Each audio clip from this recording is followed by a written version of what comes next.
So interestingly, you heard from retired General Oshinowo himself, the head of the technical working group to ensure that Nigeria transitions from a presidential committee on small arms, which is in actuality in the program state, to a national commission, a formal government agency that will have the mandate by law in Nigeria to be able to manage small arms and light weapons control in Nigeria.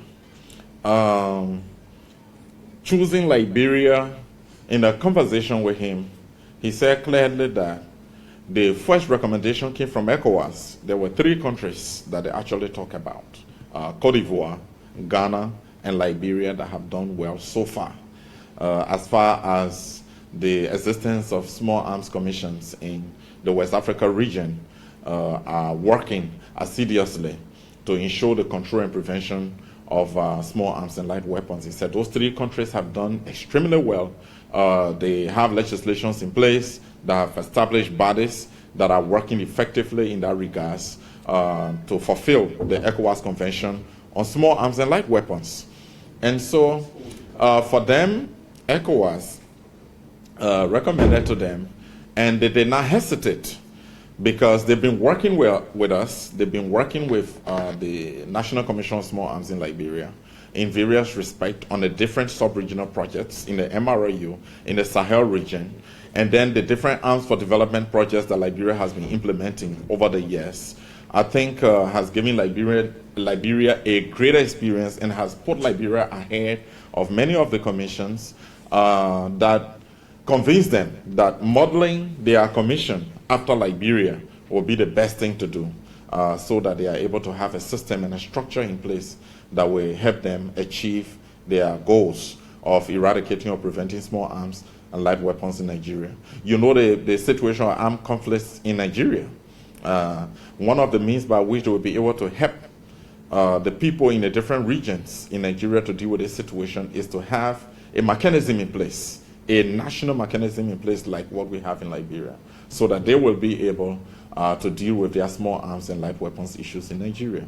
I like the way he responded to the question that had to do with why did they come to Liberia? Why did they choose Liberia? And he simply said, because Liberia is ahead. We believe that Liberia has done well. And we believe that if we can adapt the system that Liberia has, we think that we will be able to establish a commission that will be able to deal with small arms and light weapons in Nigeria. This speaks volumes in terms of where we are as a country.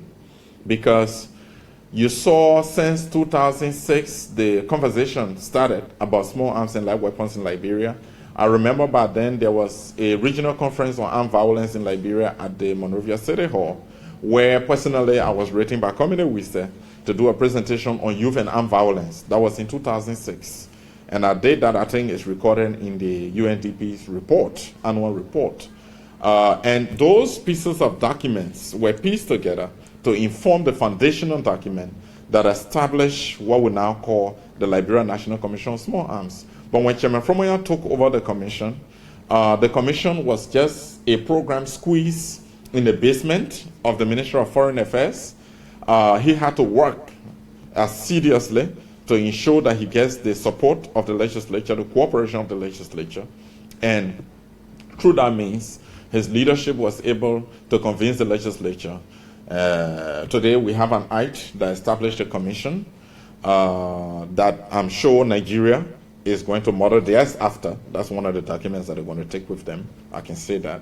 And shortly the presentation that will be done will be very elaborate on the history in terms of where we come from. So from a squeezed up program office, today you have a full commission that now is housed in its own building, and that it is being operated, more than 10 operational offices here. We have our SOPs, standard operating procedures, that put in place an effective and efficient internal control measures here as a commission. You heard him talking about it. We'll be interested in that as well. How is our system running that has attracted ECOWAS and the rest of the people?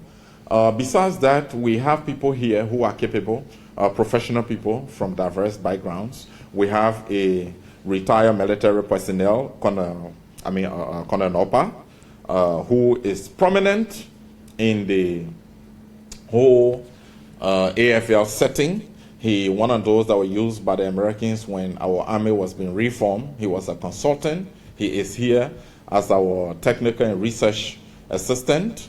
You also have Commissioner Nokos, who is also a retired military personnel. Then you have Chairman Fromoya, who is a seasoned administrator. You know his track records in running many of our government institutions in this country, who can transform the Small Arms Commission. You also have Benetta Jabo, who has been with the commission for a very long time and was there from the funding stage to this point. She has also a wealth of experience, and so she's here. And you also have me here. Over the years, I've been able to work in different government institutions providing professional services, ranging from administration to program, the Ministry of Education, the Elections Commission, the legislature, and now here I am as head of the secretariat, the coordinator, in essence, the executive director. And we have a pool of professionals. Blamo Sie, who is a long-time project officer, ILO, UNDP, water and sewer, professional people here. We have a financial manager here who worked for NASCO before. So here you have a couple of professional Liberians who have really contributed significantly to transitioning a program on small arms control to a national commission today that is being attracted by our sub-region and the world. So the coming of the technical working group set up by the National Security Advisor to the President of Nigeria speaks clearly to the fact that Liberia has done so well. Liberia has contributed significantly to small arms control in this country and also to small arms and light weapons control in the sub-region. So this is something that we can be very proud of. This is something that Liberians need to take pride in.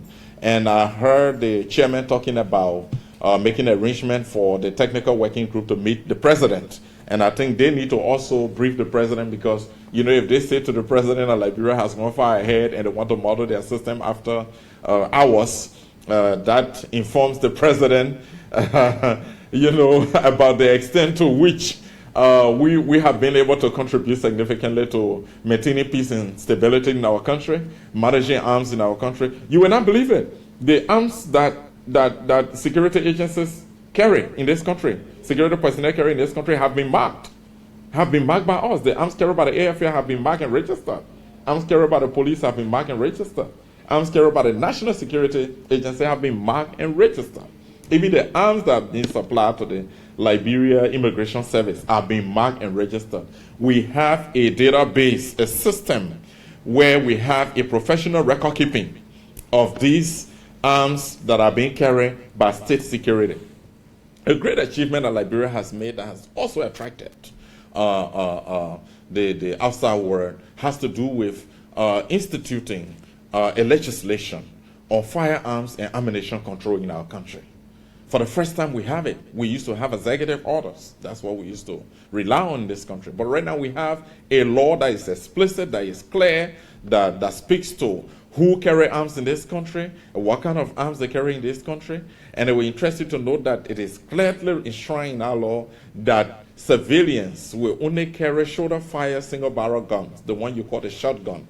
That's the gun that they will carry for hunting purpose, only for hunting purpose. So what we are doing now is we have developed a set of regulations for the implementation of the firearms law, and that regulation speaks to the role of all the national security agencies, the police, the commission itself.